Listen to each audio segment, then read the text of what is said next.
Welcome to Impartial Points and our series of explainers on important Supreme Court cases. The United States is a nation of immigrants, and the question of who is granted citizenship has always been central to its identity. One landmark case in American history, United States versus Wong Kim Arc, solidified the principle of birthright citizenship under the 14th Amendment. This 1898 Supreme Court decision set a precedent that continues to shape immigration and citizenship policies in the United States today. But what led to this critical case? Who was Wong Kim Arc? What were the legal arguments presented, and how did the Supreme Court reach its decision? In this video, we'll explore the history, legal context, and lasting impact of United States versus Wong Kim Arc, a case that remains as relevant today as it was over a century ago. So, let's get started. Part 1, the historical context. To understand United States versus Wong Kim Arc, we need to start with the historical and political climate of the late 19th century, the Chinese exclusion era. In the mid-1800s, Chinese immigrants began arriving in large numbers, particularly in the western United States, drawn by opportunities like the California Gold Rush and jobs in railroad construction. However, their presence soon sparked resentment and xenophobia among many white Americans. Chinese laborers were scapegoated for economic hardships and accused of taking jobs. In response, Congress passed the Chinese Exclusion Act of 1882, which severely restricted immigration from China and prohibited Chinese immigrants already in the U.S. from becoming citizens. It marked the first time the U.S. explicitly barred a specific ethnic group from immigration. The 14th Amendment. Amid this climate of exclusion, the 14th Amendment had been ratified in 1868 following the Civil War. Section 1 of the amendment famously declares, "All persons born or naturalized in the United States and subject to the jurisdiction thereof are citizens of the United States and of the state wherein they reside." It introduced the principle of birthright citizenship, meaning that anyone born on U.S. soil was a citizen, regardless of their parents' status. Part 2, who was Wong Kim Arc? Wong Kim Arc was born in San Francisco, California in 1873 to Chinese immigrant parents. It should be noted that some sources have different birth years, including 1868 and 1871. His parents were not U.S. citizens due to the naturalization law of 1802, but Wong himself was born on U.S. soil. In 1890, Wong traveled to China to visit his family and later returned to the United States without issue. However, in 1895, after another trip to China, Wong was denied re-entry by immigration officials who argued that he was not a citizen.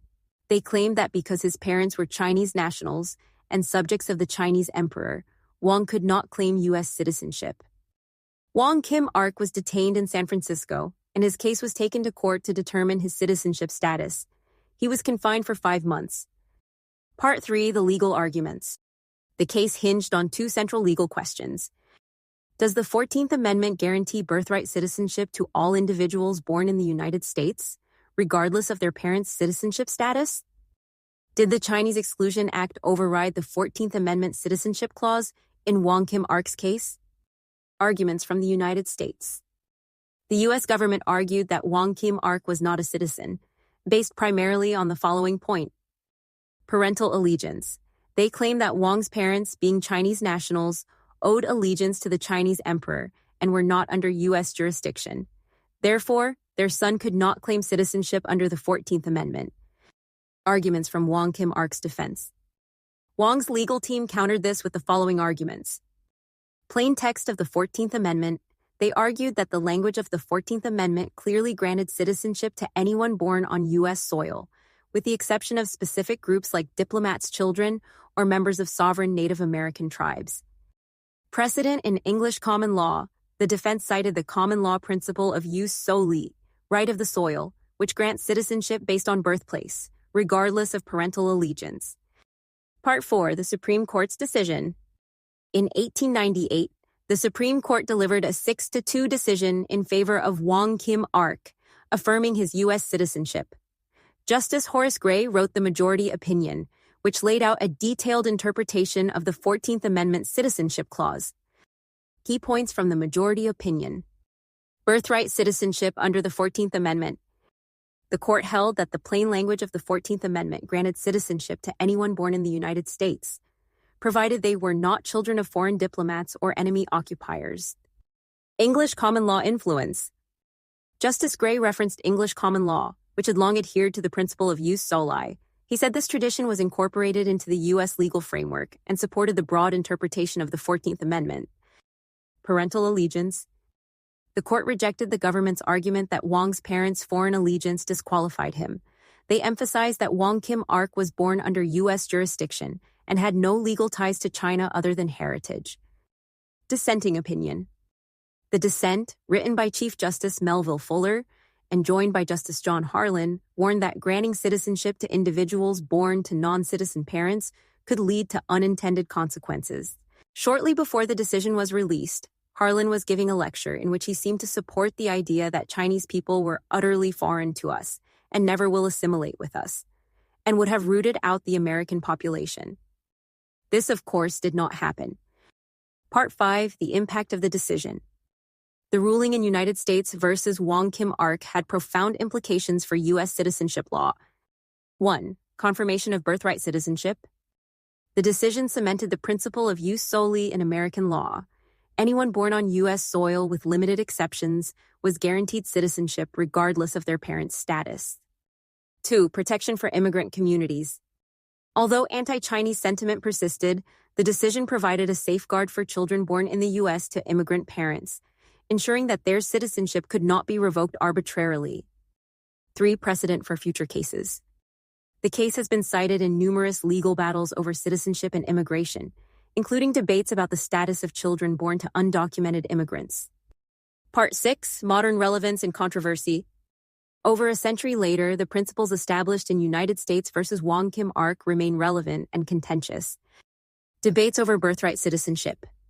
Some political figures have questioned whether the 14th Amendment should continue to guarantee citizenship to children born to undocumented immigrants, while supporters of the 14th Amendment emphasize that birthright citizenship is a cornerstone of American democracy and equality.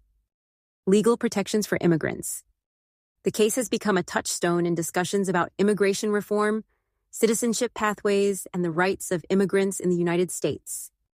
Part 7. Legacy of Wong Kim Arc. Wong Kim Arc's fight for citizenship was not just a personal battle. It was a pivotal moment in the history of civil rights and constitutional law. His case affirmed the inclusivity of American citizenship, ensuring that it was tied to the principles of equality and fairness enshrined in the 14th Amendment. Despite the challenges and prejudices of his time, Wong Kim Arc's victory remains a testament to the enduring power of constitutional protections. His legacy lives on in the millions of Americans who can claim citizenship because of his courageous stand. The story of United States versus Wong Kim Arc reminds us of the importance of the 14th Amendment and the principle of birthright citizenship.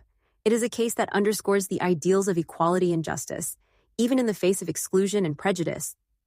As we reflect on this landmark decision, let us remember Wong Kim Arc's determination and the ongoing relevance of his case in shaping our understanding of citizenship and belonging in America. Thank you for joining us on this deep dive into United States versus Wong Kim Arc. We hope you found this discussion informative and insightful. Until next time, stay curious and keep exploring the world of information at your fingertips. If you found this video helpful, please like, subscribe, and share with others. Join us next time on Impartial Points.